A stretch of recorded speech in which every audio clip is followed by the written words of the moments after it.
आपको पता है, मैं ना अपनी बहुत सारी क्लाइंट्स को जब रिलेशनशिप गाइडेंस देती हूँ, तो मैं उनको कुछ सेल्फ इम्प्रूवमेंट टिप्स सिखाती हूँ, ठीक है? कि ये सारी चीज़ें आप करो और अपने आप में मस्त रहो। और जब वो ये सुनती है ना, तो पता है उनकी तरफ से इतना सरप्राइजिंग स्टेटमेंट आता है कि मैम, मैंने ये सब करके देख लिया। अपने में मस्त रहना, अपने आप को खुश करके देखना और अपनी केयर करना, सब कुछ करके देख लिया, लेकिन उस इंसान में कोई बदलाव नहीं आया। तो उन्होंने ये सारी चीजें करना छोड़ दिया, क्योंकि ये सारी चीजें करने के बाद मतलब सेल्फ इंप्रूवमेंट, जो कि हमारे लिए सबसे ज्यादा बेस्ट है, हमारे लिए सबसे ज्यादा इंपॉर्टेंट है। दूसरा इंसान उस चीज पे ध्यान दे ना दे, पर हमें अपने लिए सबसे इंपॉर्टेंट है कि हम सेल्फ इंप्रूवमेंट पे काम करें।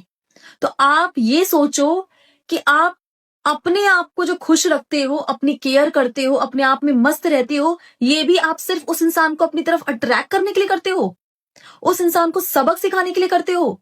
और आपको क्या लगता है वो इंसान बेवकूफ है? उसको समझ नहीं आता कि जो आप कर रहे हो ये क्यों कर रहे हो? क्योंकि जब हम किसी को दिखाने के लिए, किसी को जताने के लिए कुछ करते हैं ना, तो हमारे फेशियल एक्सप्रेशन जो है ना, हमारे एक्शन में ना, वो दिख जाता है। क्योंकि हमारे अंदर की जो एनर्जी है ना, एक तो हम किसी इंसान को सबक सिखाने के लिए और उसको जवाब देने के लिए, उसको अपनी तरफ अट्रैक्ट करने के लिए कर रहे हैं, तो हम खुश नहीं रह पाते। हमारा ध्यान पूरा उसी की तरफ रहता है कि अच्छा मैंने ये चीज की, इस पे क्या फर्क पड़ा, है ना?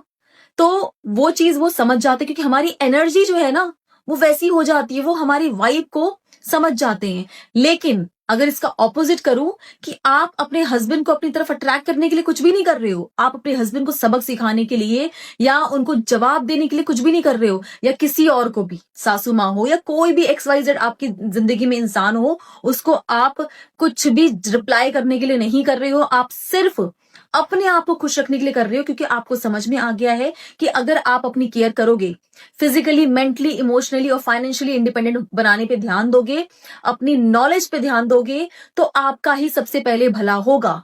आपको अच्छी फीलिंग आएगी, आपको अच्छा लगेगा कि चलो आपने अपने लिए कुछ करना शुरू किया है और आप अपने पे ध्यान दे रहे हो। तो सडनली जो आपका कॉन्फिडेंस है ना, वो हाई लेवल पे पहुंच जाएगा। आपके अंदर की जो एनर्जी है ना, इतनी पॉजिटिव होगी ना कि आपको ऐसा लगेगा कि आपकी लाइफ कितनी बेस्ट है। और पास्ट में जिस भी चीज के लिए आप हमेशा रिग्रेट में रहते हो और बुरा फील करते हो, आपको वो चीजें अच्छी लगने लगी। क्योंकि हम जब प्रेजेंट में खुश रहते हैं ना, तो हमें पास्ट की चीजें बुरी नहीं लगती, हम उस चीज के लिए गिल्टी नहीं होते, ना ही अपनी किस्मत को कोसते हैं। हम अपने आप में खुश रहते हैं, क्योंकि हमें आज अच्छा लग रहा है, तो हमें फर्क ही नहीं पड़ता पास्ट कैसा गया और फ्यूचर में क्या होने वाला है।